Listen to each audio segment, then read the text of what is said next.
Bem, pessoal, então nesse vídeo a minha intenção é fazer uma demonstração breve, né, de como a gente pode implementar, né, ou realizar alguns é,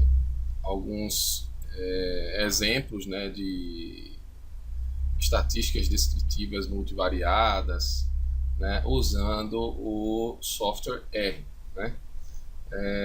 Bem, o R é, acima de tudo, uma linguagem de programação, mas também um software, né, que possibilita uma qualidade gráfica muito boa, né, e a realização de inferências estatísticas com altíssimo nível, né, intelectual, pois é um ambiente de programação desenvolvido essencialmente por estatísticos, né, e bastante utilizado por estatísticos. Né.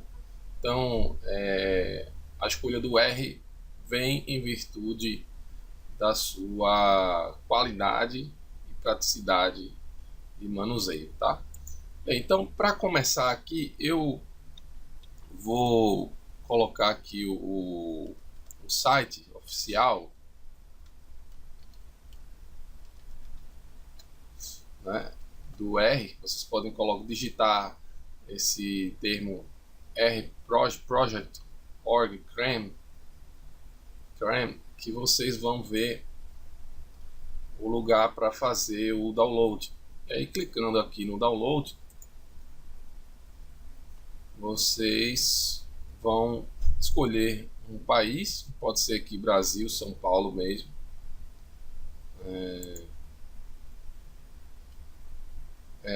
Download das versões do R. Aqui nesse caso eu estou no ambiente Windows. E aí vocês têm a opção de instalar uma versão básica, que é o que eu recomendo. E aí, à medida que vocês vão precisando dos pacotes, vocês vão instalando os pacotes dentro do R. Então, clicou aqui, baixa o arquivo executável, executa o arquivo. Eu não vou executar porque eu já tenho o Windows, o R instalado aqui no meu computador. Depois que vocês fizerem isso, aí eu recomendo fortemente que vocês instalem o RStudio.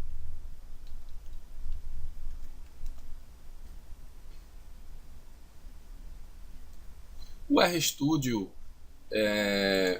ele tem as versões pagas, mas a gente não precisa delas, então basta baixar a versão free. Né? Então clicou aqui, download, escolhe o ambiente do sistema operacional, nesse caso Windows 7 ou superior, e aí vocês baixam o RStudio, novamente um arquivo executável, e instalam. Observação: o RStudio não funciona sem o R instalado, então é preciso instalar o R para depois instalar o RStudio, ok? Uma vez que vocês tenham instalado o R e o RStudio, né, vocês vão entrar nesse ambiente de programação, né, nessa tela aqui, que é uma tela que tem alguns painéis. Né. Esse primeiro painel aqui, eu vou zerar aqui um painel, né, para que a gente visualize. Aqui é onde a gente vai armazenar os comandos, né, e executar eles, os resultados saindo aqui embaixo. Aqui é uma janela que descreve as variáveis, as bases de dados que foram importadas, né? Tem como zerar isso aqui, tá? Isso aqui são alguns, isso aqui fica gravado, né? Eu não zerei. E aqui é uma janela. Aqui também tem um histórico das linhas que foram compiladas, né? Enfim, as partes mais importantes aqui para a gente é esse script, né? A saída, né? E essa região aqui que vão aparecer os gráficos. Às vezes esses gráficos vão aparecer fora dessa janela, né? Acho que nessa versão mais atual os gráficos aparecem fora da janela. Os pacotes, né, que estão disponíveis, vocês podem instalar aqui fazendo uma busca, né, pelo nome. A janelinha de Help, que isso aqui é onde a gente vai se basear para entender cada uma das funções que a gente está usando, né? E os plots vão aparecer aqui ou numa janela fora do ambiente, tá ok? Bem, enfim, feita a instalação do R, feita a instalação do RStudio, a gente já pode entrar no sistema, né? Clicar no RStudio e automaticamente ele vai aparecer a mensagem, né, com a versão do R, né, a data e, né, esse recadinho inicial que é default do R, ok? Se vocês baixarem mais de uma versão do R, isso é possível, vocês podem alterar, né, a versão. Vem aqui em Version Control, né? Eu acho que Global Options, deixa eu ver se é aqui. Pronto. Aqui vocês podem mudar. Nesse caso eu tenho algumas versões antigas, porque alguns programas, alguns pacotes deixam de funcionar em determinadas versões. Então às vezes é interessante você instalar mais de uma versão do R à medida que esse problema possa vir a acontecer, ok? É só trocar a versão e você passa a rodar dentro do RStudio com a versão mais antiga ou a mais atual. Enfim. Então, na nossa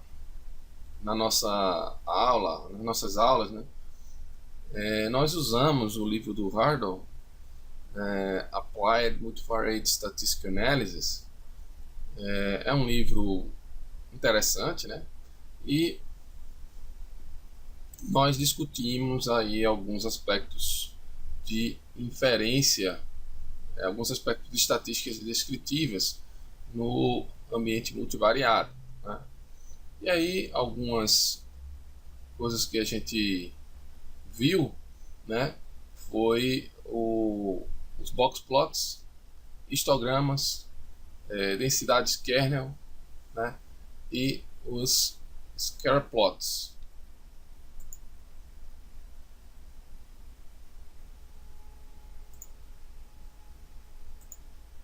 Então,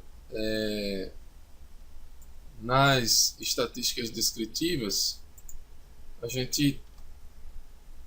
eu destaquei esses pontos, né, que a gente abordou em sala de aula. Então, eu vou começar discutindo, né, os box plots, depois o histograma, densidades kernel, scatter plots e, por último, Chernoff-Fleury faces, ok? Tudo isso aqui, gente, é possível fazer, trabalhar no ambiente R de forma prática, ok? Bem, então vamos começar pelos box plots. Então tá aqui o programinha que eu fiz no R, que eu posso disponibilizar para vocês, esse script. E aqui tem alguns pacotes que eu tive que instalar para poder rodar as linhas que estão aqui abaixo. Então eu costumo colocar todos os pacotes no início, né? E aqui nessas linhas iniciais eu instalo os pacotes e depois eu carrego os pacotes, né? A gente instala os pacotes usando o comando install packages, tá? Install packages. E para carregar, e aí coloca o nome do pacote entre aspas. Para carregar o pacote, a gente usa o comando library, e aí o nome do pacote, e aí não precisa colocar aspas. Feito isso, com todos os pacotes, é possível, né, a gente fazer aqui, escolher, né, o local, né, a pasta onde se situa todos os dados que você queira carregar, e aí você vai usar o comando setwd, né? Esse comando setwd, ele aponta a pasta aonde estão os arquivos, né? Então nesse caso aqui, ó, C, users, Wilton, Dropbox, análise multivariada, né, 2014, 2 é o destino, né, onde está, é a pasta onde está os arquivos, onde estão os arquivos que eu vou trabalhar na aula de hoje, tá?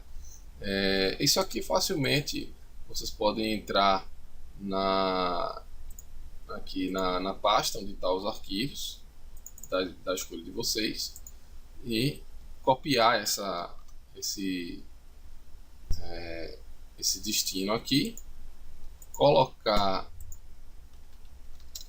né, fazer uma pequena alteração, porque o R ou ele entende a barra invertida, né, ou vocês trocam essa barra pela barra invertida, né, ou vocês vão usar duas barras, né?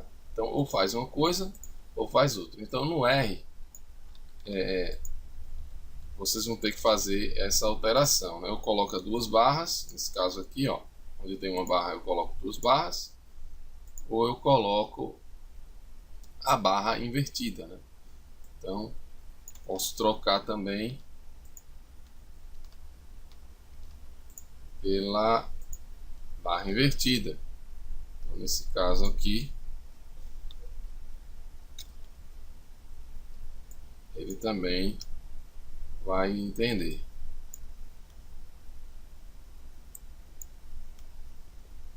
Estou mudando todas as barrinhas para barra invertida. É mais comum trabalhar com as duas barras, tá? Bem, feito isso, vamos ver aqui, só para a gente ter uma noção, com as barras invertidas, e eu vou usar aqui esse comando setwd, né, vou colocar o endereço completo, né, e aí eu clico no botão Run, ou clica no Run, ou aperta Ctrl R ou Ctrl Enter, ok? E aí nesse caso ele está na pasta onde está a base de dados, ok? Se eu quiser apagar uma linha aqui, eu uso o joguinho da velha, que é o asterisco, ok? Bem, nesse caso aqui usei barras duplas, compilei a linha e vou na pasta, localizo o arquivo da base de dados, data underline bank underline notes, e aí a extensão do arquivo. Esse comando reader igual true significa que a primeira linha da base de dados ela tem o nome das variáveis, ok? Se tiver alguma dúvida sobre a função read.table, vem aqui no R, bota uma pergunta e digita o nome da função, read.table. Então vocês vão abrir aqui essa janelinha de help, vocês podem jogá-la para fora e aqui vocês vão ver toda a descrição dessa função, o que ela faz, quais os argumentos né, quais são as entradas, né, da função e quais são os outputs dela, tá? Então, nesse caso, basicamente, a gente vai colocar um file, né, um destino, que nesse caso aqui eu já usei a função setWD, ele já está no destino. Reader, o separador, né, esse comando sep, e aí é só perguntar, só olhar aqui, ó, né, pode ser o espaçamento entre as colunas, né, e aí vocês podem colocar essas aspas vazias, né, que é espaço vazio, é o que é comum, né, tem outras opções, decimal, né, que é o ponto. Eu acho que os demais itens também colocar NA onde tem dado ausente, NA strings, né, tá aqui, ó,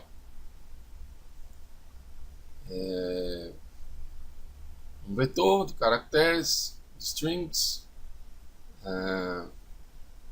que aí interpreta os valores ausentes como NA, né? Enfim, basicamente os argumentos mais importantes que vocês podem vir a mexer é o comando reader, né, o sep, né, e o dec, na verdade. Ok? Então, e aí nessa primeira linha existe o default, né? O default do R é usar a decimal como ponto, o separador como espaço. Então, se a sua base de dados estiver nesse formato, você não precisa alterar esses argumentos, que é o meu caso aqui. Bastou eu usar a função readTable, né, e o arquivo txt. Existe também uma outra função aqui, que é a função readCSV. Eu vou colocar aqui a repetição. E aqui vocês podem fazer a importação de dados através de arquivos CSV. Aqui embaixo. Também existe a função readCSV. É o mesmo esquema, não muda nada, apenas o tipo do arquivo que é CSV. Bem, então vamos começar importando a base de dados. Então vou fazer o settle, né, setwd, e vou importar a base de dados. Feita a importação da base de dados, eu costumo usar esse comando tet, né? Esse comando tet, ele vai identificar as colunas da base de dados, né, pelos nomes, ok?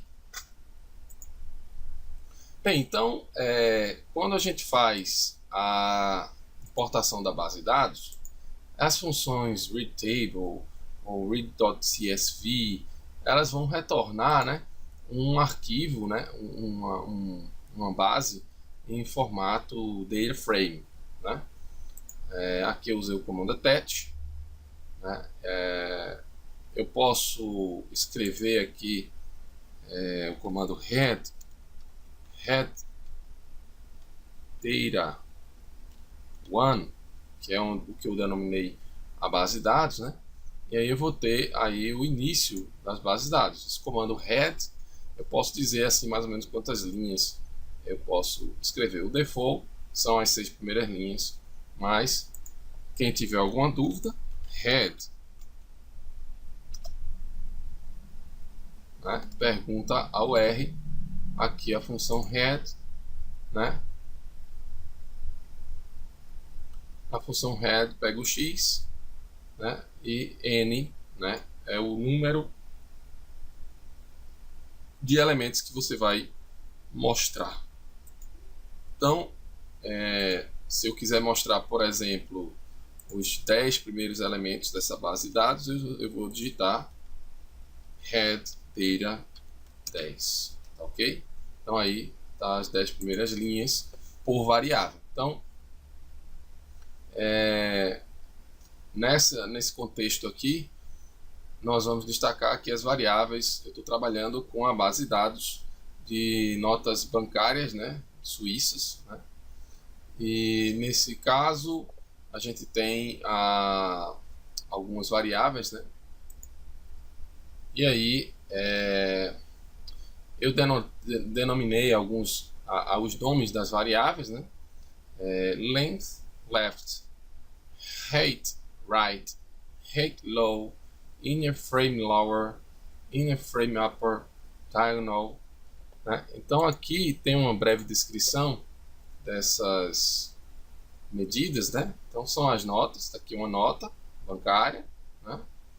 E a gente consegue aqui identificar o comprimento da nota, x1, né? Tá aqui o x1, a altura da nota lado esquerdo, x2. Então tá aqui a altura lado esquerdo. Deixa eu destacar aqui. Isso aqui, a altura lado esquerdo, a altura lado direito, né? Também tá aqui. É o x3.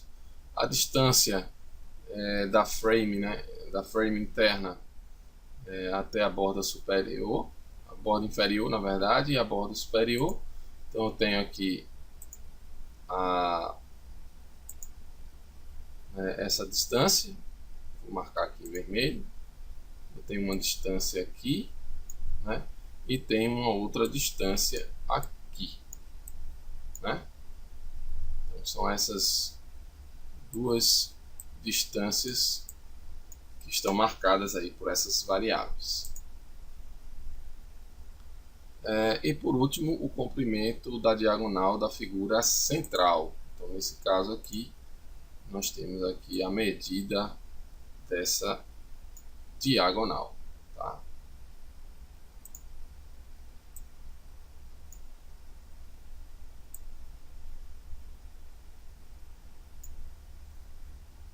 Bem, isso é o padrão aqui que foi estabelecido na descrição dessa base de dados.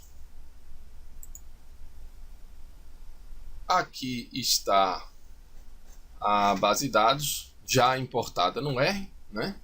Então todas as colunas já num formato data frame, né? Então só resgatando aqui o conceito de uma data frame, né? Então a data frame é uma lista de variáveis, né? Cada uma com comprimento igual. Essas listas têm o mesmo comprimento, mas elas não necessariamente têm o mesmo tipo, né? Então, por exemplo, aqui uma lista de variáveis é o que aparece aqui para vocês. Então, isso aqui é uma data frame, né? É uma frame de dados, né? Uma janela de dados. Não necessariamente esses dados têm o mesmo tipo. Pode ser uma lista aqui, pode ser nomes, pode ser números, enfim, pode ser uma variável dummy, enfim, é uma matriz de dados aqui, ok? Bem, uma outra coisa que eu posso fazer aqui é separar as notas genuínas, né, das notas falsas, pois no problema há uma separação, né, da primeira até a centésima linha são as notas genuínas, e aí eu vou criar uma base de dados chamada Data1Gen, né, que são as genuínas, e Data1Counterfeit, né, que são as notas falsas. Então aqui eu também posso criar uma variável dummy, né, que é o que eu vou fazer aqui. E aí eu vou colocar aqui nos dados 1, né, data1, aí eu uso o comando $type, ou seja, vamos criar uma coluna que vai ser o tipo da nota, né? E aí eu vou começar com zeros e vou substituir esses zeros por uns quando as notas forem falsas, dado que da 101 até a última linha são notas falsas. Então está aqui o comando data1 $type igual, eu vou replicar zeros, né, com o número de linhas de data1. Depois eu vou substituir, né, os zeros por uns da linha 1, né, até a última linha de dados. NRow é o número de linhas da base de dados.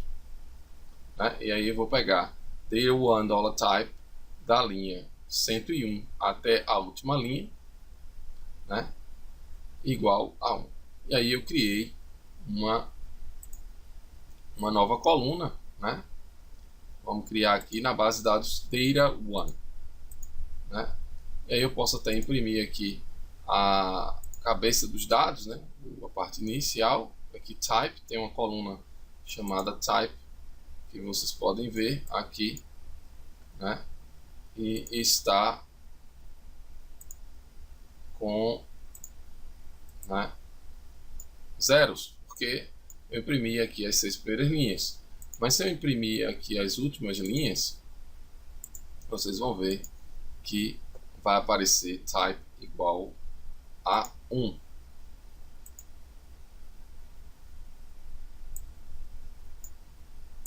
Ok? Enfim, então agora eu tenho como identificar, né, através dessa coluna type, né, eu tenho como identificar as notas falsas. Isso aqui é interessante. Bem, então vamos fazer aqui inicialmente o boxplot, né, usando a variável diagonal, né? Então vamos usar aqui o comando boxplot, a função existe uma função boxplot. Vamos ver a função primeiro, para a gente conseguir entender o que é que essa função boxplot faz. Então pergunta aqui no R, o que é que faz a função boxplot? E veja, a função boxplot, em princípio, ela tem um argumento x e vários outros, né?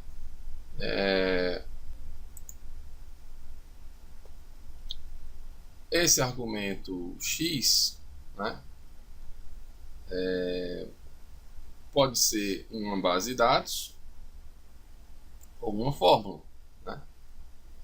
Então aqui nós podemos, por exemplo, pegar uma variável, uma coluna, e separar por grupos, que é o caso das notas genuínas e falsas.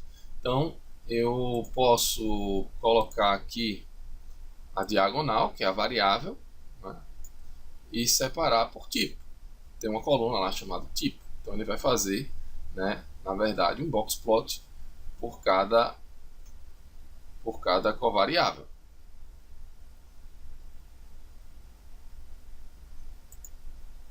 Então vamos fazer aqui usando a variável diagonal, né? Então diagonal,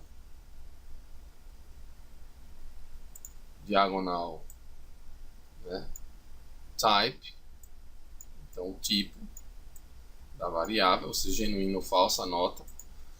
Os dados vou tirar de data1, né? Os nomes que eu vou colocar, né, genuine contra counterfeit. Então eu posso colocar aqui um argumento chamado names. Aqui esse main é um comando que é só o que vai aparecer no gráfico, é uma nomenclatura que eu vou usar para o gráfico. Então Swiss Bank Notes, então, é tipo um nomezinho que vai aparecer lá no pezinho no pé superior em cima do gráfico. Xlab, né? Eu vou nomear, né, o eixo X, eu vou colocar o type, né, o tipo, né, da nota. Isso aí varia, vocês podem escolher, podem mudar. É só colocar aspas e o nome que deseja. E Y, a YLab measurement, ou seja, qual é o tamanho, né? Eu usei a palavra measurement, mas pode ser value, né? Pode ser value. Aqui range, esse argumento range é interessante, pois acho que esse é um tópico da discussão na nossa sala de aula, porque esse range, né, ele, na verdade, o boxplot, ele tem uma caixa, né, uma caixinha que define aí o meio da distribuição, né? A gente tem aqui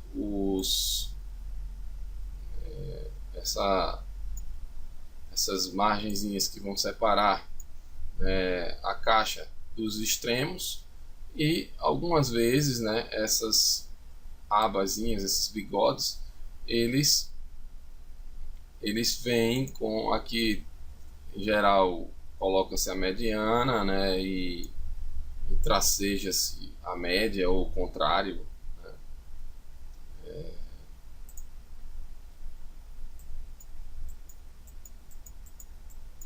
Aqui uma linha mediana, outra média, e nesses limites superiores aqui, isso pode ser equidistante, né, aqui, né, ou seja, uma quantidade fixa, né, acima ou abaixo desses limites, né,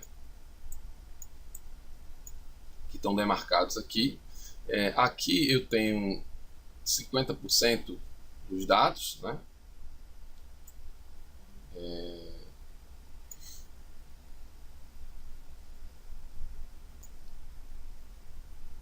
então na construção do boxplot, né, nós temos 50%, né, dos dados dentro da caixa, ok? E a mediana, né, traçada numa linha sólida, a média numa linha pontilhada, né, e os whiskers, né, que são os bigodes, né, vão separar aí as observações mais extremas das demais, né, tanto para cima como para baixo. Essas observações mais extremas vão estar destacadas aí por cruz, estrela, ponto, etc. E no livro está mostrado, né, que a gente tem aí a caixa, né, e 1,5 do comprimento da caixa, né, para cima ou para baixo, né? Esse df, né, tá definido, né, no livro como sendo o comprimento da caixa, né?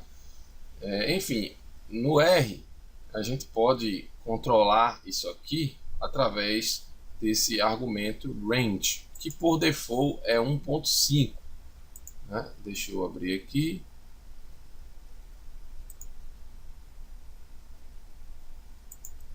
Então, o comando range está aqui denotado, né?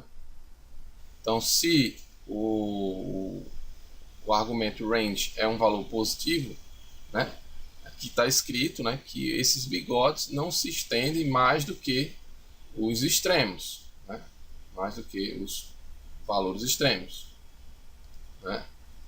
Um valor zero, né, coloca os bigodes, exatamente essas fronteiras, nos extremos, nos máximos e mínimos, ok? Então isso vai fazer com que algumas vezes, em alguns casos, né, a gente tenha aí, por exemplo, a caixa do boxplot. Posso desenhar aqui a caixa, né, e não necessariamente esses bigodes vão estar equidistantes para cima e para baixo, ok? Pode acontecer deles ficarem desbalanceados, na verdade, não equidistantes. Então aqui tem a média, traça-se a mediana, enfim. Então até 1,5, né? Até 1,5 nesse caso é o valor aqui que está como padrão, né? no more than, né? Então está aqui descrito não mais do que o range, que nesse caso aqui o default é 1,5. Então no R existe essa possibilidade e é o que nós vamos fazer aqui. Bem, boxplot tem um argumento aqui que é o not. Quando o argumento not, né, ele é true, né, ele constrói um intervalo de confiança para a mediana, né, de forma que a gente possa comparar, né, os boxplots, né, dos dois tipos de nota, né. Então, por exemplo, eu posso ter a mediana de um dentro do intervalo de confiança para o outro, então em tese essas medianas seriam iguais. Eu vou plotar o gráfico aqui, isso vai ficar mais fácil de visualizar, né? Então aqui eu vou fazer aqui rodar, rodei aqui o boxplot, então tá aqui. Nesse caso aqui, média e mediana estão bem próximas, né? Existe uma diferença, veja que o intervalo de confiança que está sendo plotado aqui para essa mediana tem esse comprimento, né, esse pequeno comprimento aqui, mas que, né, não o coloca em nenhuma faixa em que essa mediana pertença, né? Então podia acontecer desse boxplot estar plotado aqui e esse intervalo de confiança ele compreendesse a outra mediana. Por exemplo, aqui, se ele caísse aqui, eu poderia até inclusive dizer que as medianas são estatisticamente equivalentes, né? Por uma estimativa intervalar, né? Falando dentro do intervalo. Então tá aqui os bigotes, não necessariamente as fronteiras têm que ser iguais, né? A gente viu isso aqui. E os valores extremos, né, os pontos extremos, né, nas notas falsas e nas notas genuínas. Então essa é a ideia para se fazer um boxplot aqui no R.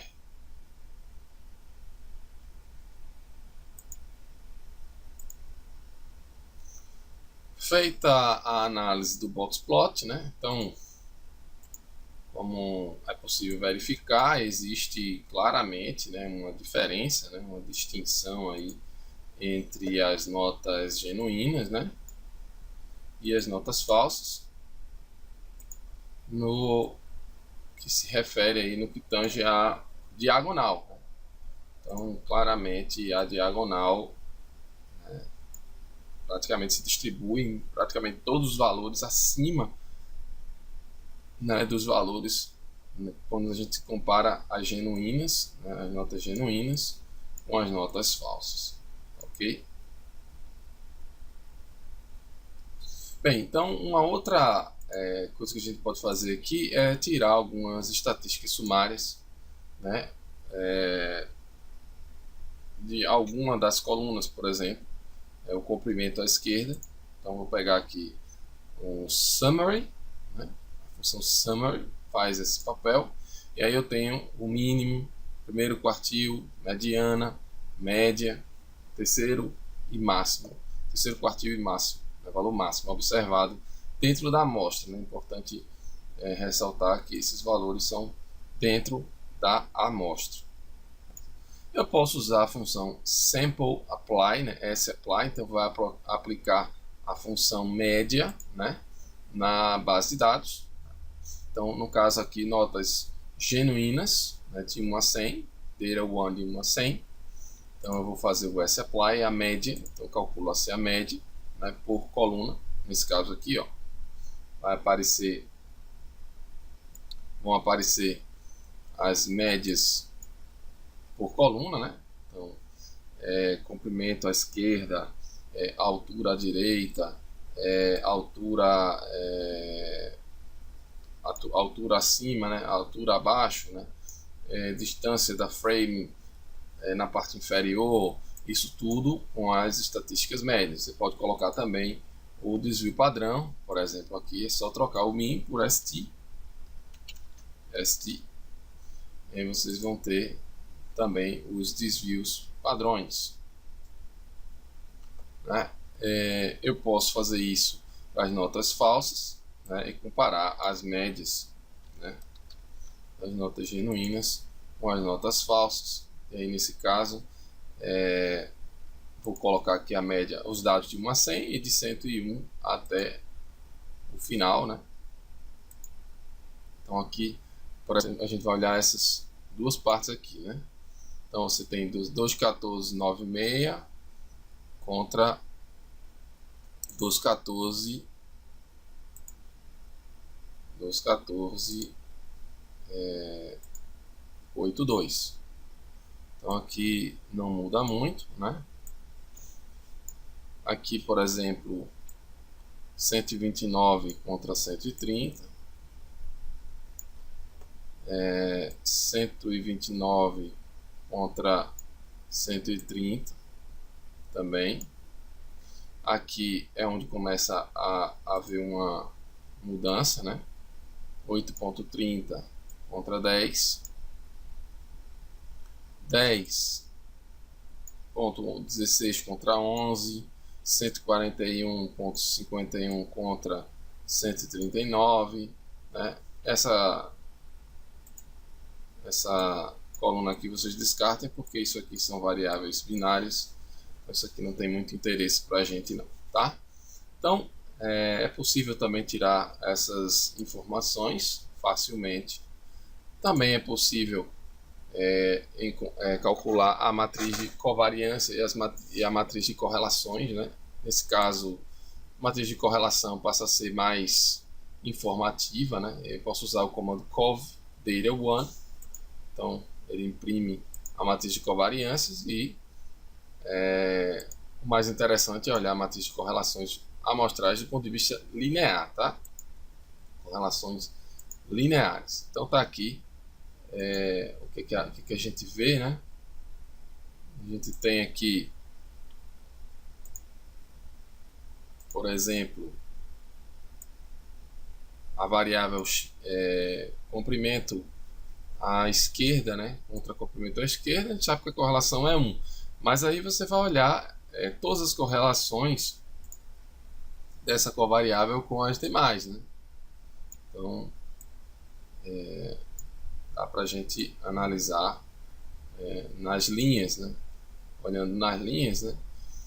Eu tenho as correlações lineares, coeficientes de correlação lineares, né?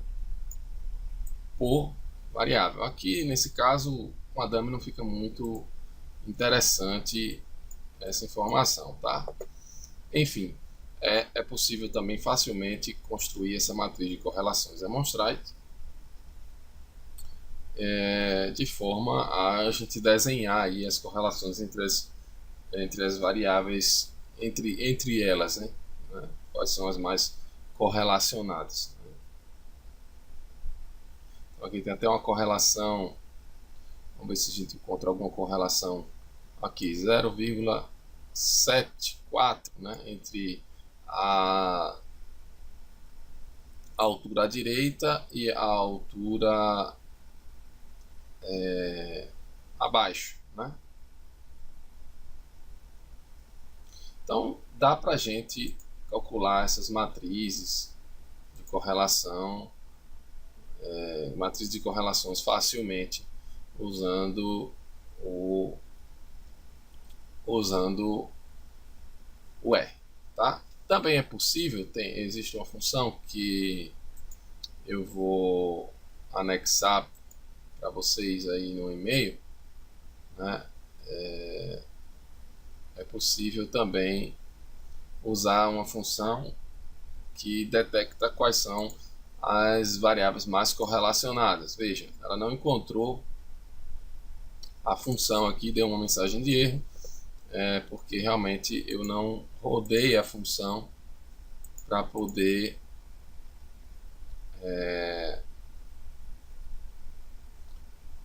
ele entender onde está a função e poder rodar a função. Então o que a gente vai fazer aqui é só colocar aqui o comando source, né? E eu coloco aqui o nome da onde estão essas funções, né? Main functions.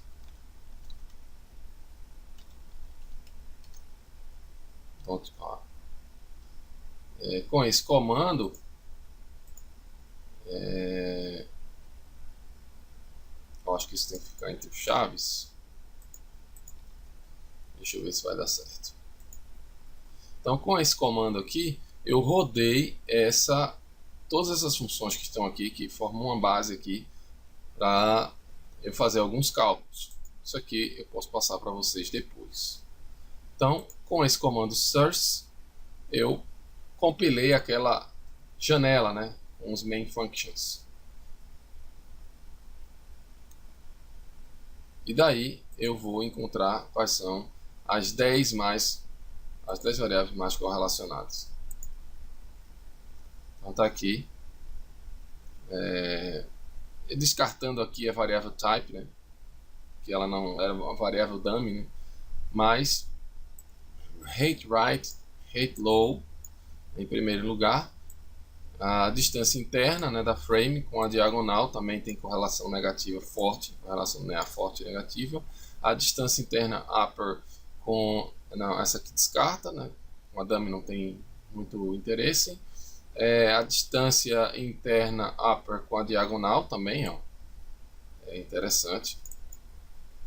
Enfim, é possível identificar essas correlações mais destacadas, né? Uma outra coisa que nós podemos fazer é a padronização das colunas, né? Subtraindo a média e dividindo pelo desvio padrão. Então, trabalhar com as variáveis padronizadas. Então, nós vamos pegar o x, vamos tirar a média de x, né? E dividir pelo desvio padrão de x. Isso nós podemos fazer por coluna, né? E aí o comando scale faz isso, né? Então vai pegar toda a base de dados, e vai fazer a padronização e vai deixar isso como uma data frame, né? Então as.data.frame, né? Então scale data1. Então esse comando vai mostrar aqui uma data1 stand, né, que eu vou colocar aqui as linhas iniciais,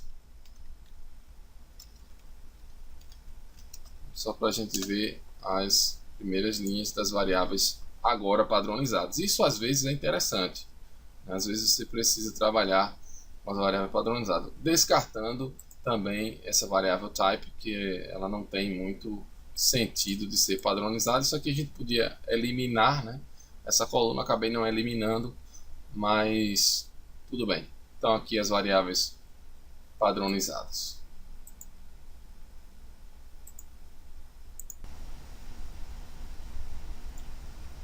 Dando continuidade às análises descritivas, nós podemos fazer um histograma, né?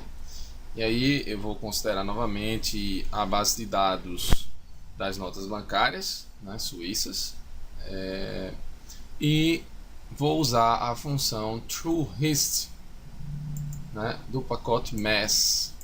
Essa função TrueHist,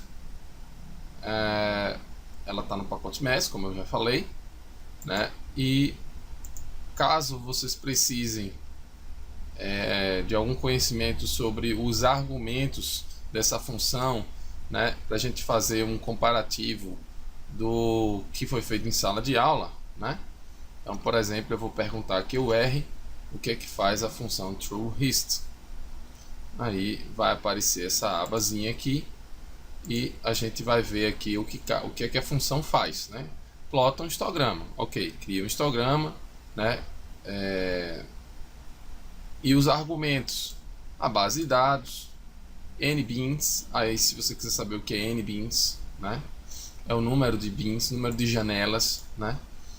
Eu lembro aqui que nós trabalhamos em sala de aula e definimos aqui as janelas, né, do domínio, né, para fazer o histograma. E o histograma é basicamente caracterizado, né, pelo valor, né, do número de intervalos, né, certo? Esse valorzinho J, o valor x0, né, que é o ponto de partida, né, o ponto inicial, né, e o comprimento, né, dessa janela, né, que é o valorzinho h. Esses valores são identificados aqui na função, né? Você pode ver aqui o nbins,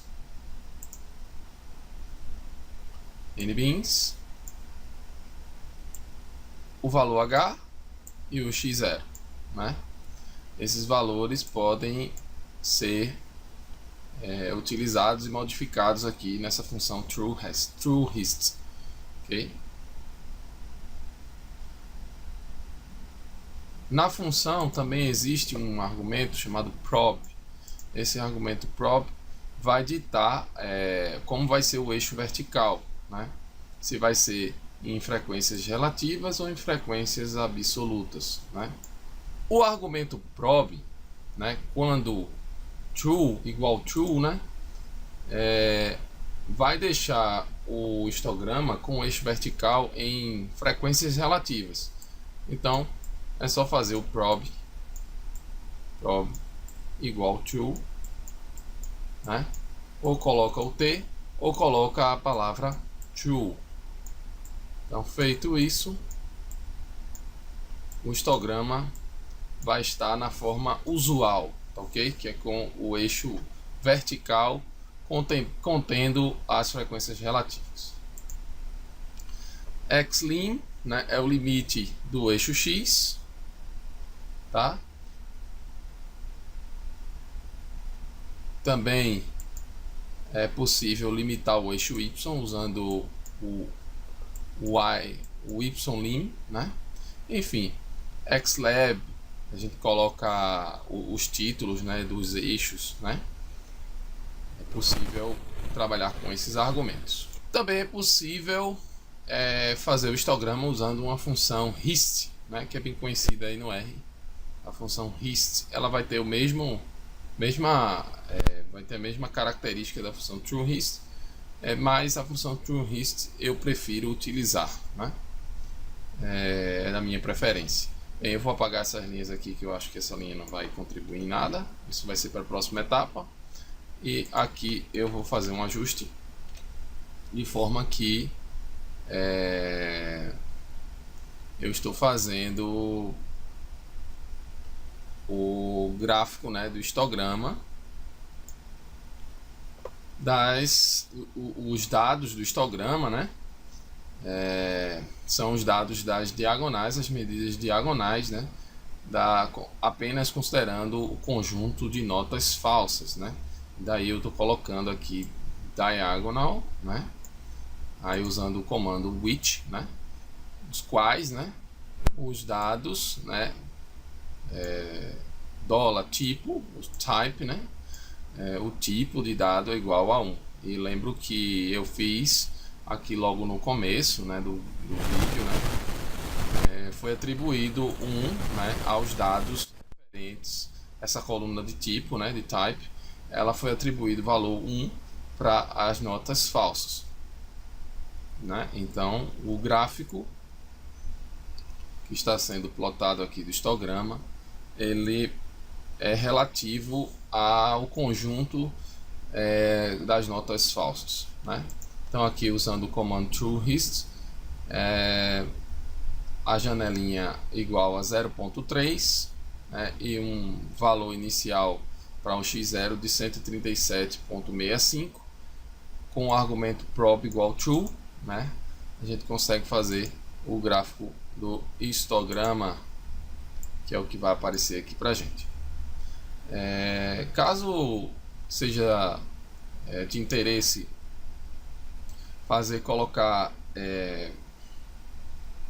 aqui modificar aqui o label, né, o nome dos eixos, a gente pode fazer isso aqui apenas acrescentando o comando xlab, né, e aí a gente pode colocar aqui, ó,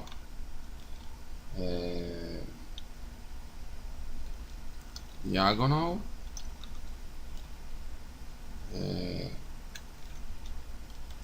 counterfeit notes, doesn't count notes, tá? Vou colocar as vírgulas aqui, tá? E se quiser colocar também a frequência, né, eu uso o ylabel, né? Igual frequências.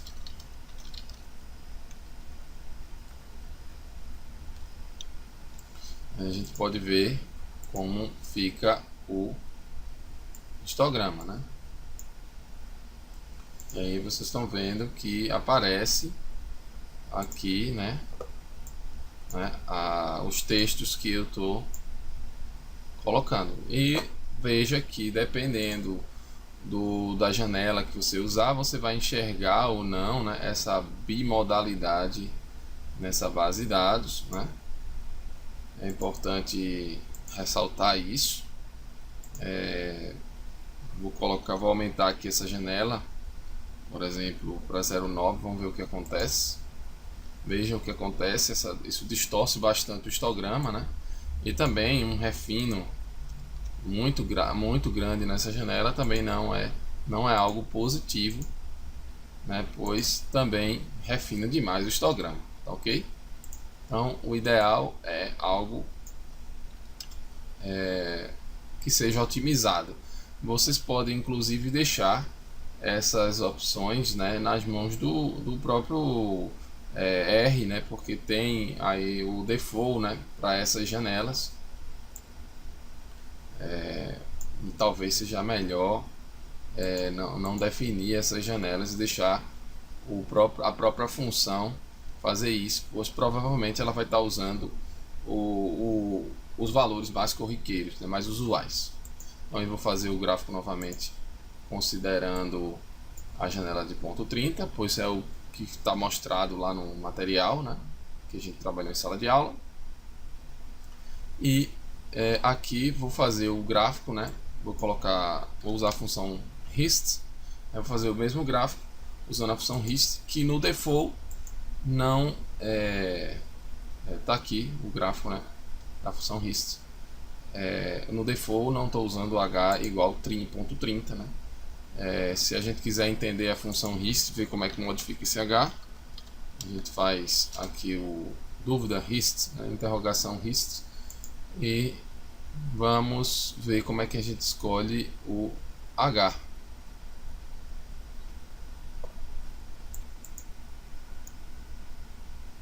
Aqui na função hist a gente pode visualizar a função, né? E existe um argumento chamado breaks, né? E nesse argumento breaks, né, você pode dar um valor que é o número de janelas que você vai usar, né, na construção do histograma, né? E aí aqui a gente controla pelo número de janelas, né? Então, por exemplo, breaks igual 20, né? É demais, né? Talvez 30, vou colocar 30 aqui. Vai fazer um histograma muito refinado, né? Posso colocar 50 aqui para ver. Então vai fazer o papel do H, né, na função TrueHist. E um valor menor, 20 por exemplo, vai trazer o aspecto, né, para a gente tentar visualizar algo mais próximo com o ponto 30, né, no TrueHist. Então aqui, por exemplo, eu estou enxergando, né, essa bimodalidade, né? Só um segundo. Eu consigo enxergar aqui um indício aí de uma bimodalidade. Deixa eu fazer o gráfico com uma janelinha um pouquinho maior. Vou colocar 15, talvez fique melhor de visualizar. Então aqui a gente vê, né, que tem esse desenho, né, de bimodal, né? Enfim, ou usa o TrueHist ou usa o Hist, né? Bem, é possível também fazermos o cálculo do histograma médio deslocado, né? Aqui a anotação do livro Average Shifted Histograms. O cálculo desses histogramas, né, é feito, esses histogramas são calculados, né, são obtidos, né, através de um fatiamento, né, do domínio, né, e vai ser feito o histograma, né, com esse fatiamento do domínio e, né, se pontua, né, as densidades em cada intervalo. Em seguida faz-se um deslocamento no eixo X, né, nos dados, e se repete o procedimento. Esse procedimento é feito um número razoável de vezes, né, e após o término desses cálculos é feito a média, né, ou seja, se calcula uma média, né, de densidade, né, por ponto, né, em cada intervalo do histograma, ok? Bem, no R existe uma função, né, chamada ASH, que eu vou passar para vocês. Essa função ASH que está escrita aqui, né, ela vai fazer esse cálculo, e a única coisa que ela vai tomar como argumento é a base de dados e o valor de M, que é o número de deslocamentos que você vai fazer, né? Usando a função Hist para plotar o histograma, nós precisamos tomar o cuidado de que na função TrueHist o prob igual true dá o gráfico nas frequências relativas, no eixo vertical, enquanto que na função Hist a gente tem que usar o frac igual false, né? Porque vai ser o comando equivalente, né? Tá ok? É importante ressaltar isso. Então vamos lá. Vou rodar a função ASH com os dados da diagonal, né? Das notas falsas, né? Aqui a importância, a gente destacar a importância do comando which, né? Então which, né? Esse comando which é muito interessante, né?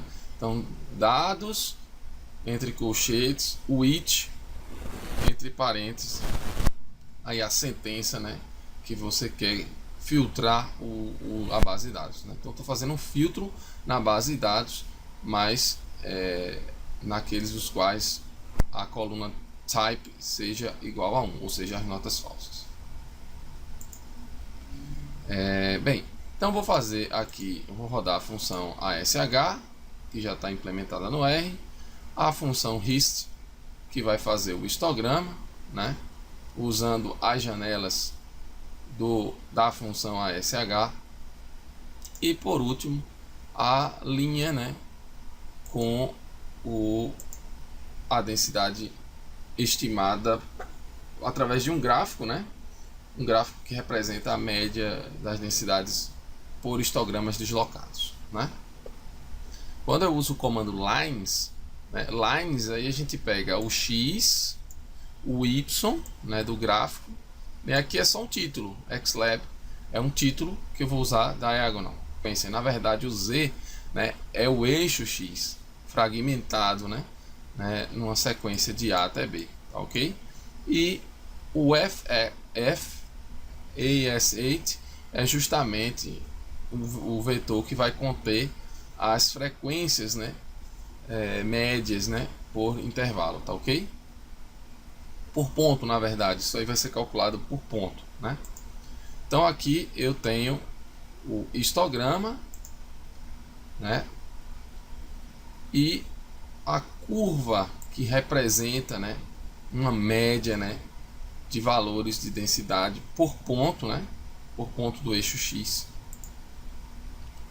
por ponto aqui no eixo X, né, e que vai ser calculado aqui representação média, né, varrendo todo o domínio o domínio de variação da variável aleatória. Nesse caso aqui é uma base de dados, obviamente, né?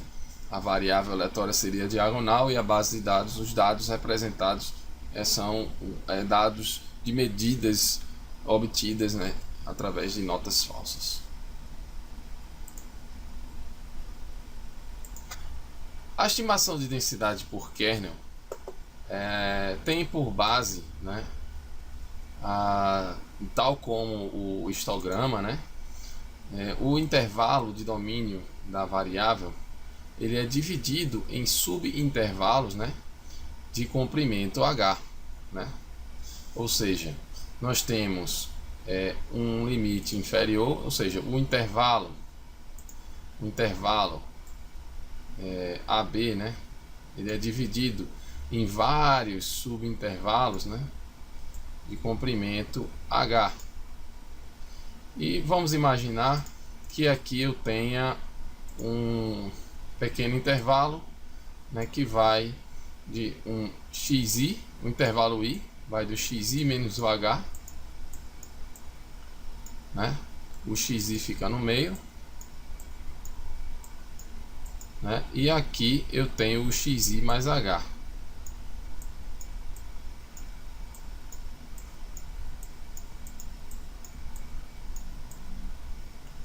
Ok? Bem, esse pequeno intervalo tem comprimento h e o semicomprimento dele é h sobre 2. De forma que, se a gente pensar em um círculo, uma circunferência, né, que possa, um disco, né, aqui, esse disco que vai passar aqui pelo xi como centro, né, ele tem raio h sobre 2, né? Importante a gente ter essa visão, tá? Então esse raio aqui desse disco é h sobre 2.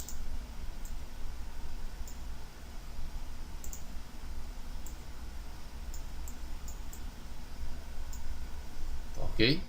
Bem, então o que é que o kernel vai fazer?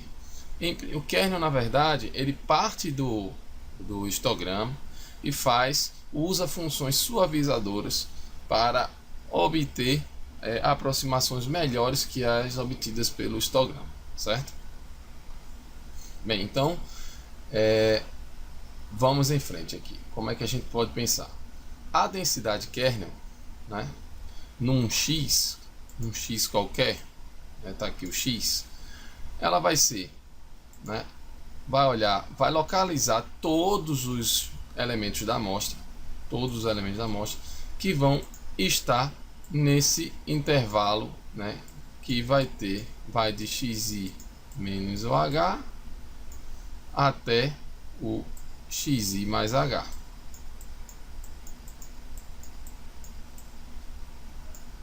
O xi está aqui no centro desse intervalo. O xi está aqui no centro desse intervalo. O raio desse intervalo, né, é h sobre 2. É importante a gente lembrar que essa medida aqui é h sobre 2. Então, basta a gente investigar para localizar onde o x está, se o módulo, né, da distância do xi ao x, né? Vamos dizer que tem um x aqui, né? Um x está aqui. Vamos pensar que tem um elemento x aqui à esquerda, né? A distância xi menos x, né? O x menos xi, o módulo dessa distância, né? X menos o xi, né? Isso aqui tem que ser menor ou igual que o h sobre 2, tá certo? Tem que ser menor ou igual que o h sobre 2 para que o x esteja localizado, né, nessa vizinhança de xi. Se o x estiver aqui para o lado direito, veja que o raciocínio é o mesmo, né? Porque o módulo de x menos xi e xi menos x é o mesmo, de forma que essa distância entre x e xi não pode ultrapassar, né, o raio, que é de h sobre 2. Tá? Então, essa notação aqui de somar as funções indicadoras nesses intervalos, né, nesses subintervalos, ela basicamente a gente vai pegar a quantidade de elementos da amostra que estão nessa janela, né, que foi separada do domínio, né, essa janela do domínio, né, e a gente vai contar quantos elementos amostrais tem dentro dessa janela e vamos dividir pelo número de janelas, que é NH, ok? NH. E aí pode-se usar uma notação diferenciada, uma mudança de variável aqui. Você fazer chamar U de x menos xi sobre h. Se U é igual a isso aqui,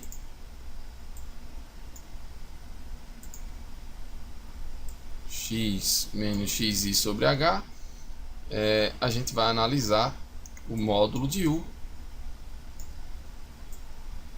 né? O módulo de U. E se a gente analisasse só o x menos xi, o módulo de x menos xi teria que ser menor ou igual que 1 meio, né? Na verdade, teria que ser menor ou igual que h sobre 2, né? H sobre 2. Como a gente está dividindo por h, esse módulo de U tem que ser menor ou igual que 1 meio, né? Isso é só apenas uma mudança de variável, né? Isso aqui é equivalente a essa sentença aqui que eu estou colocando no quadrado, né? Essa sentença aqui, essas duas sentenças são na verdade equivalentes, né? Uma implica a outra e a outra implica um. Tá, ok? Então, o que é que vai acontecer? A estimação por kernel, ela presume, né, que você vai usar um suavizador, né, que vai ser uma função k dessa distância normalizada, né? X menos xi sobre h seria uma distância normalizada. Então existem algumas funções kernel, né?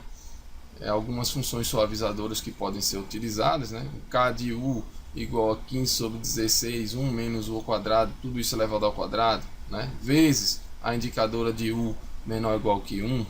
Isso aqui é uma transformação de U, né? Outro kernel é o kernel uniforme, que é aquele inicial que a gente colocou lá em cima, né? É 1 meio vezes a indicadora do módulo de U menor ou igual que 1. O kernel triangular, né? O kernel Panikov, e o gaussiano, que é o mais conhecido aí, é o, assim, vamos dizer assim, mais utilizado, vamos dizer assim, mais usual, né? É o kernel gaussiano, que usa aí a função de densidade da normal padrão, né? Então esses são os suavizadores, né? É usando os suavizadores que a gente consegue obter aproximações dessas densidades através de curvas, né, suaves, né? E quanto melhor o kernel, mais suave vai ser essa curva de densidade aproximada. como alternativas sugestivas pela literatura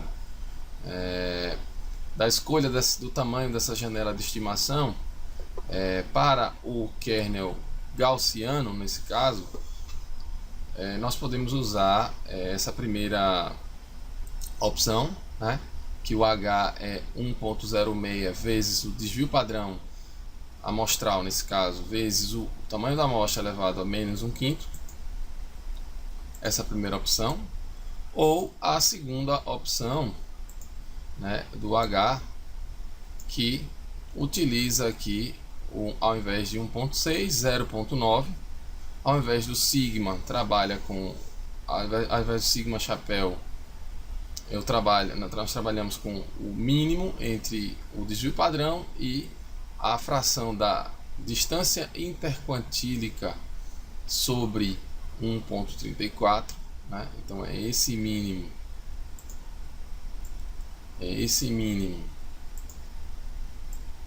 né, multiplicado por n elevado a menos 1/5. Essas duas fórmulas estão aqui implementadas no R, de forma que nós podemos trabalhar com os dados das diagonais, né? E aí eu vou ressaltar aqui para vocês que eu tirei das diagonais aquelas de tipo 1, né? O n é o tamanho dos dados, né? É o tamanho da amostra. E aqui a opção para o gaussiano, a primeira opção, 1.6 desvio padrão amostral vezes n elevado a menos 1 sobre 5. E a segunda opção, né, é 0.9 vezes o mínimo entre a distância interquantílica sobre 1.34 e o desvio padrão, né, amostral, tudo isso vezes n elevado a menos 1/5. Só para ressaltar, a distância interquantílica é a distância entre o primeiro quartil e o terceiro quartil, ok? Então essa é a distância interquantílica. Então na construção dos box plots, por exemplo, você pode construir usando 1.5 vezes a distância interquantílica.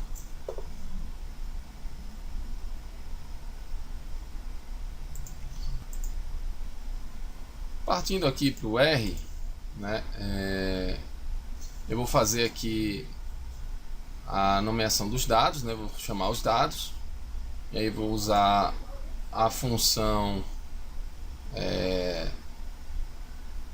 which, né? Então vou fazer a importação dos dados para transferência dos dados para o data test, né? E aqui as notas falsas, porque é tipo 1.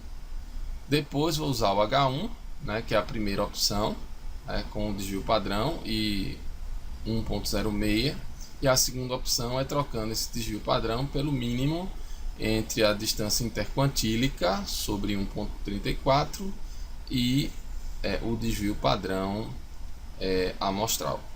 Lembrando, a distância interquantílica, ela é a distância entre o primeiro quartil e o terceiro quartil, né? Aqui nesse gráfico a gente pode visualizar essa distância aqui por esse diagrama aqui, essa distânciazinha aqui, tá?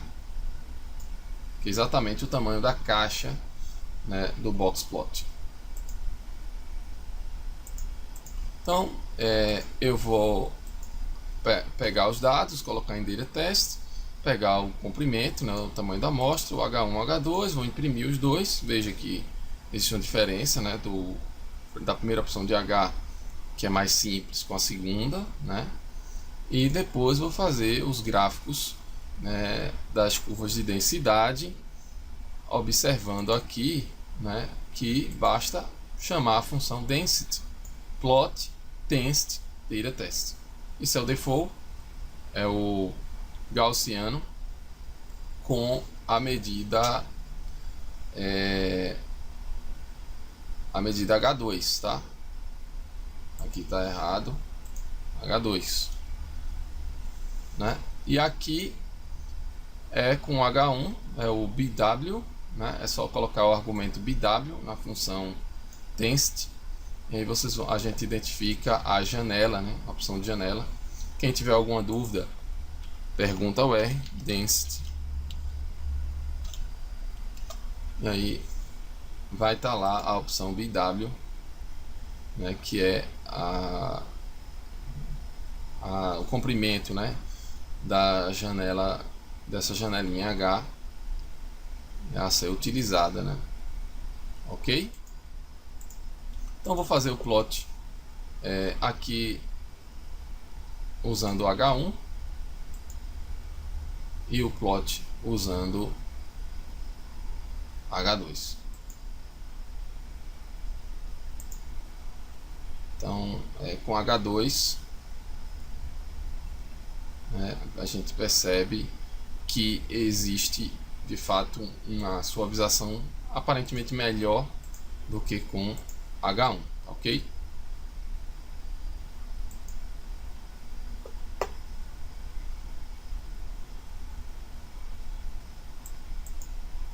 A função density, ela tem algumas opções de kernel também, que não necessariamente tem que ser o kernel gaussiano. Então vocês podem modificar aqui esse argumento kernel. Eu vou colocar aqui o cosin, por exemplo, só para a gente ter uma noção. Então vou substituir o kernel, né? O suavizador. E aí a gente tem a opção cosin.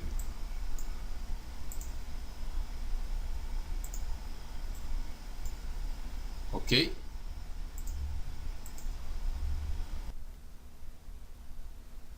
Um próximo passo que é possível ser feito aqui no R é fazer um mapa de dispersão, né? São vários diagramas de dispersão, considerando várias variáveis na matriz de dados, né? Nesse caso, o data frame.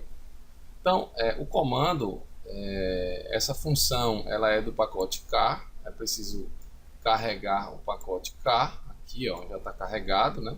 Library car, e instalar o pacote caso ele não esteja disponível, né? Enfim, eu vou rodar aqui simplesmente a função scarplot metrics dados, né? E aí eu escolho as colunas, né, que vão ser consideradas, né, da base de dados data1.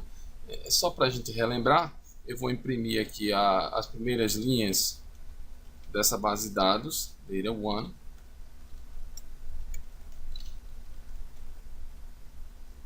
Ok? E aí a gente vai ver que existem várias variáveis nas colunas. E aí eu vou deixar aqui uma vírgula, né, em separado. Essa vírgula ela vai permitir que a gente selecione todas as linhas, né, das seguintes colunas, né, da primeira até a penúltima, né, dado que a última coluna é o tipo da nota. Isso não é uma variável que interessa a gente fazer esse tipo de diagrama, tá ok? Então eu rodei o gráfico e aparece aqui na diagonal as variáveis, né? Aqui. Então na diagonal aqui eu tenho, isso é como se fosse uma matriz, né? De correlação, né? Então essa diagonal aqui, eu vou separar ela aqui em vermelho, né? Ela tem aqui as variáveis, né? Comprimento à esquerda, comprimento à direita,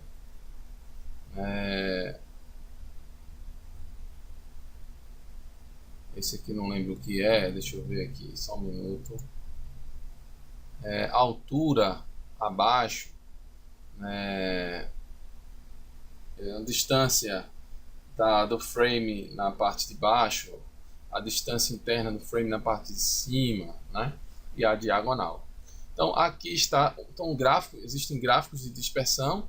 Essas curvas são densidades ajustadas por kernel para cada uma dessas variáveis, né? Também já sai aqui as densidades plotadas na diagonal e relacionando, né, as variáveis duas a duas. Então, por exemplo, nesse gráfico aqui, que eu vejo nessa figura em destaque aqui, eu confronto o comprimento do lado esquerdo com a altura do lado direito, né?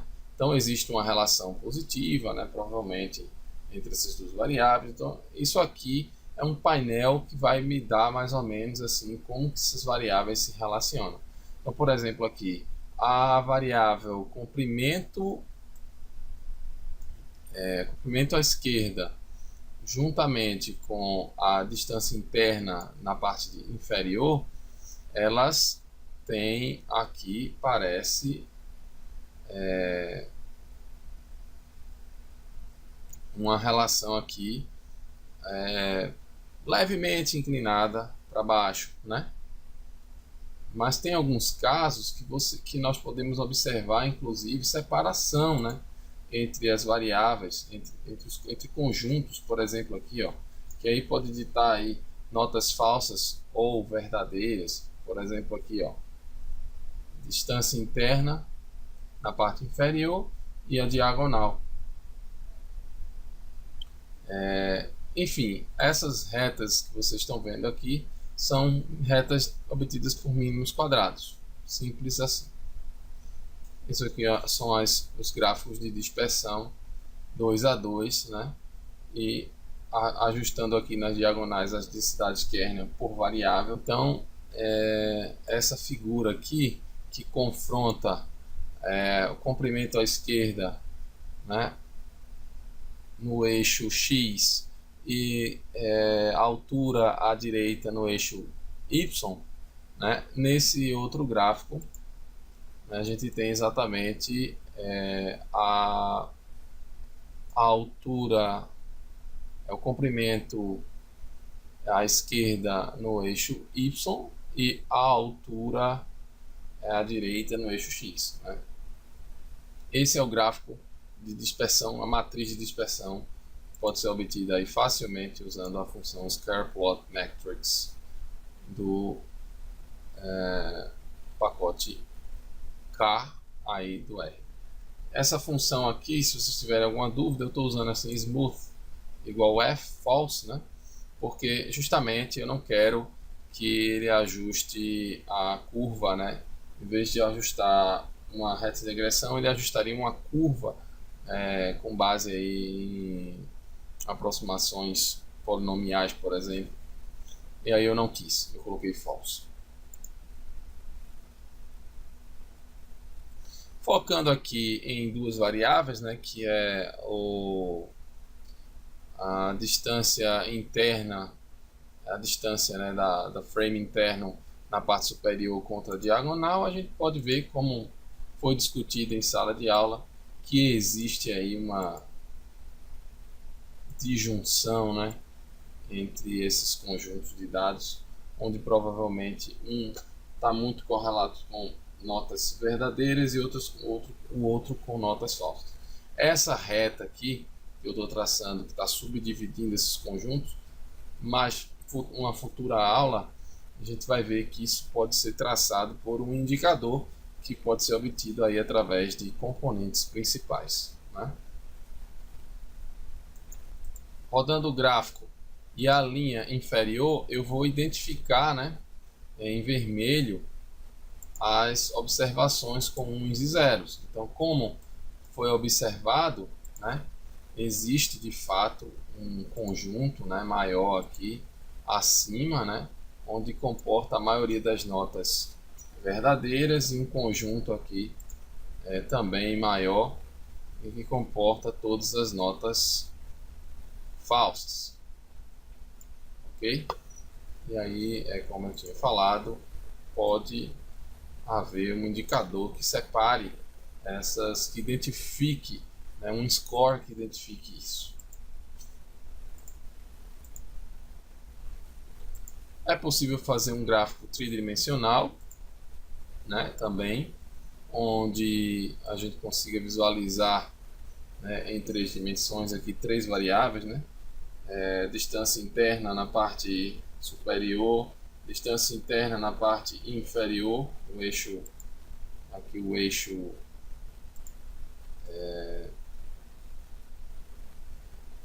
aqui o eixo X, né, o eixo Y, né, aqui outro eixo, na verdade o eixo X, o eixo Y e um terceiro eixo que é a diagonal.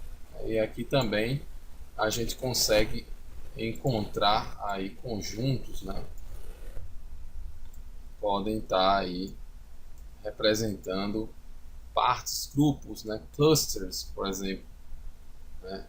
Agrupamentos, etc. Isso aí vai ser alvo de estudos nas nossas próximas aulas, tá ok?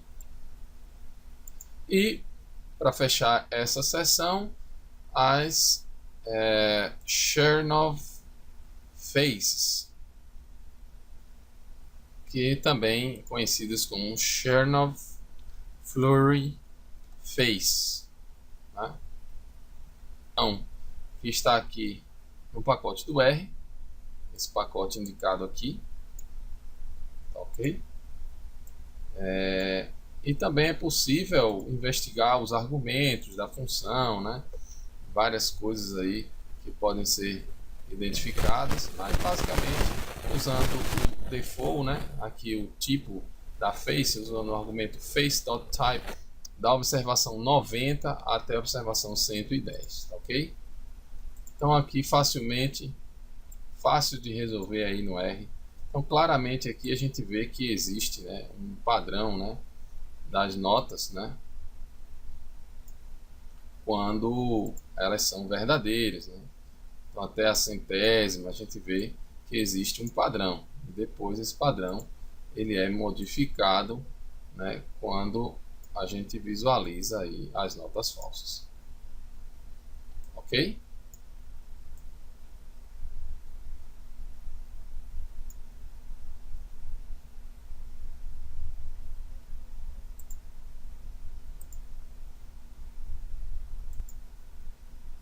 Falando aí das matrizes no R, né? É possível usar aqui um comando matrix e criar matrizes. Por exemplo, aqui eu vou criar uma matriz, né? Onde eu vou colocar aí na sequência aí 1001, um número de linhas 2, um número de colunas 2, né? E aí vai ordenando por linha, né? By row equal to. E aí em M eu imprimo a matriz 1001. Nós podemos saber aqui se é uma matriz usando o comando is.matrix, que se for true é porque o elemento é uma matriz. Um outro comando que pode ser utilizado é o comando as.matrix, e aí o data frame, né, o x aqui 10 e o y01, rodando essa linha, né, a gente encontra aqui embaixo a matriz.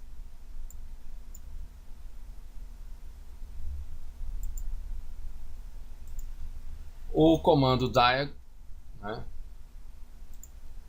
também eu estou armazenando em M, uma matriz diagonal, né, com 2 linhas e 2 colunas, né? Então, para criar uma matriz diagonal, diag, número de linhas, número de colunas.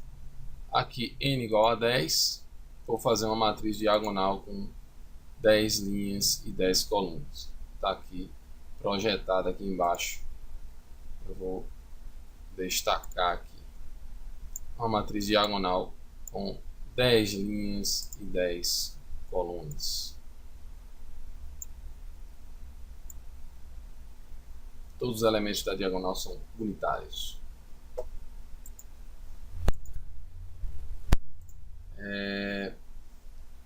Posso colocar uma diagonal, né, estabelecer uma diagonal, né, e fazer uma matriz 2 por 2 com esses elementos na diagonal. Eu imprimo o M, né, está aqui embaixo.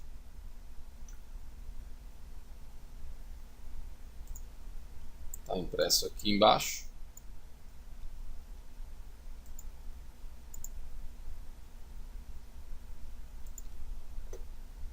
Podemos fazer operações com matrizes, né? Então aqui, ó, matrix 0, 2, 1, 0, em duas linhas, duas colunas, by row igual true. Então vamos preencher a matriz. Eu posso imprimir M mais M, é a soma das duas, a mesma matriz, né, duas vezes, ou duas vezes M também é possível, um escalar vezes a matriz, né? Tomar cuidado porque o produto matricial, né, no R é denotado por este símbolo, né, este operador, né? O produto matricial no R ele é obtido pelo operador porcentagem, estrela, né, porcentagem. Esse operador aqui de cima não vai obter o produto matricial, né? São matrizes diferentes.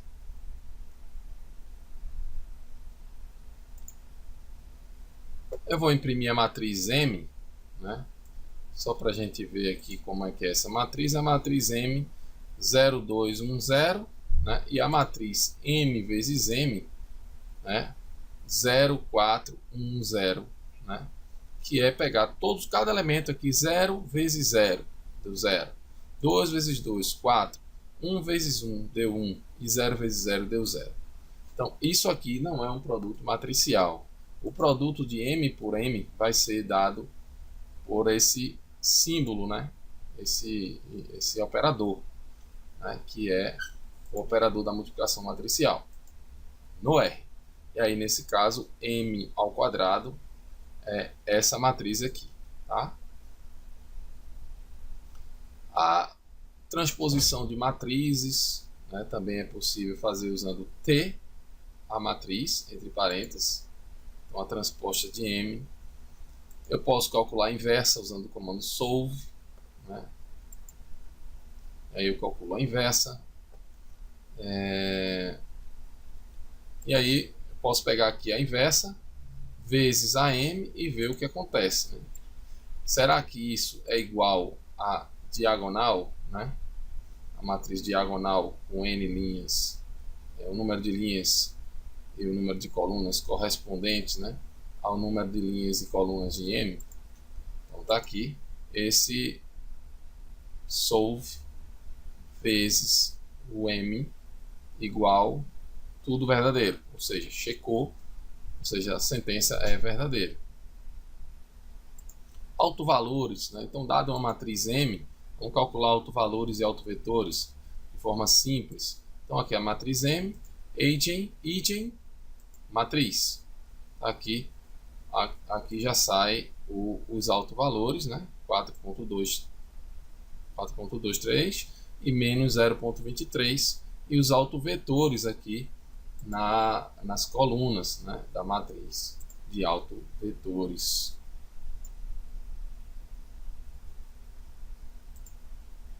Então aqui os autovetores. Então, autovalores e autovetores. De forma simples. Partindo de uma matriz M, é possível calcular os autovalores, né, usando o comando eigen, fellows, né, e colocá-los em uma matriz diagonal, que vai ser a matriz da decomposição espectral. Né? Essa matriz diagonal, com os autovalores em diagonal, é a matriz delta, né, da decomposição espectral. Isso aqui é a matriz delta que nós trabalhamos em sala de aula.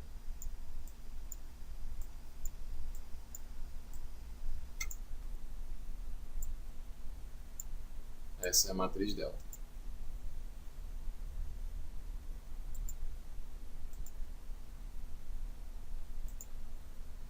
O cálculo do posto de uma matriz. Então vamos partir de uma matriz aqui. Construí uma sequência, né, de 1 a 4, igualmente espaçada por uma unidade, usando o comando sec, 1 até 4, 1 por 1. Né? Coloca isso numa matriz diagonal, né, e constrói a matriz A, que é uma matriz diagonal com números 1, 2, 3 e 4. Né? E vou calcular o posto de A, usando simplesmente a função matrix.rank. 4. Uma matriz B, que vai ser uma sequência de 1 a 16 igualmente espaçada por 1, com 4 linhas. Né? Aqui, by row igual true, vou construir a matriz B. A matriz B está aqui, uma matriz já sem tantos elementos nulos, e vou usar o comando matrix.rankb2. Nesse caso, essa matriz ela tem alguns problemas, pois duas linhas podem ser eliminadas aí por multiplicação, adição, por escalar, etc. e tal. Vamos tentar. A forma mais fácil, mais simples da gente tentar identificar isso é reduzindo essa matriz à forma escada, né? Aí vai ficar mais fácil de enxergar esse posto. Tá ok? Eu não vou fazer isso aqui, vou deixar para que vocês façam. Aí pode dar uma pausa no vídeo e conferir, tá ok? Bem, um tipo de matriz aí que, apenas para ilustrar, é a matriz mágica, né? É o quadrado mágico. É uma matriz quadrada onde todas as linhas e colunas somam o mesmo valor, inclusive a diagonal também. Seus elementos somam a mesma quantidade, tá ok? Então, como exemplo, eu vou tomar aqui uma matriz com ordem 5 para ficar fácil de visualizar a matriz mágica, né? 17 com 24 com 1 com 8 com 15, né? Quanto que soma isso, né? Vamos fazer aqui a soma.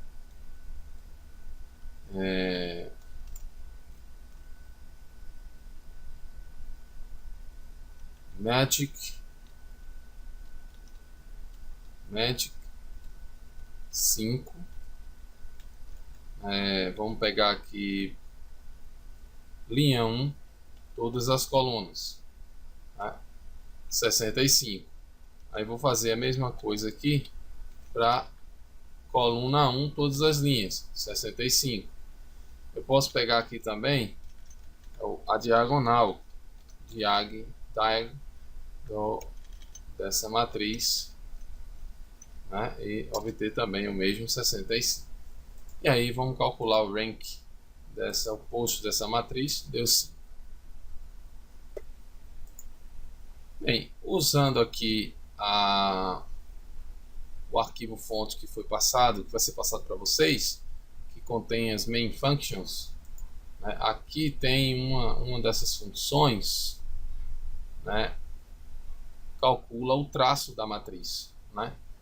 Então, vou construir aqui a matriz A, que vai ser os números 5, 2, 3, 4, menos 3, 7, 4, 1, 2, dispostos aí em colunas, né? Tá aqui a matriz A. E aí vou pegar os elementos da diagonal, vou somar, deu 4, e a função trace também deu 4. São o traço da matriz 5 menos 3, que é 2, mais 2, que é 4. E aí a mesma coisa, né? Ou usando a função somando os elementos da diagonal, ou usando a função trace, que é o traço da matriz. A gente pode checar algumas propriedades aqui. Por exemplo, o traço de A é o traço da transposta. Então, colocando a igualdade, tinha que dar true. Alfa igual a 3, ou seja, um escalar. O traço de alfa A é igual a alfa vezes o traço de A, né? Verdadeiro, né? São algumas propriedades, né?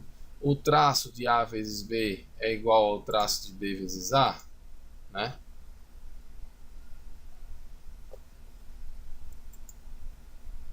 Nesse caso, foi emitido aqui um erro, né? Pois há uma incompatibilidade, né? Na ordem dessas matrizes, né? Essa matriz é a matriz é 3 por 3, enquanto que a matriz B, né, é uma matriz 4 por 4, né? Então não é possível multiplicar essas matrizes. Então vamos desconsiderar essa linha, né? Por último, aqui uma matriz X é gerada e a gente pode usar o comando det para calcular o determinante de X. Vou imprimir aqui a matriz X, né? E o comando det(x) calcula o determinante de X. Bem, então essa foi a primeira parte do vídeo, né? Esse pequeno programa, esse pequeno script que contempla aí essa primeira parte aí das aplicações no R, né, da nossa disciplina de análise multivariada. Essa foi a minha ideia inicial. Em breve faremos um novo vídeo. Obrigado a todos. Tchau, tchau.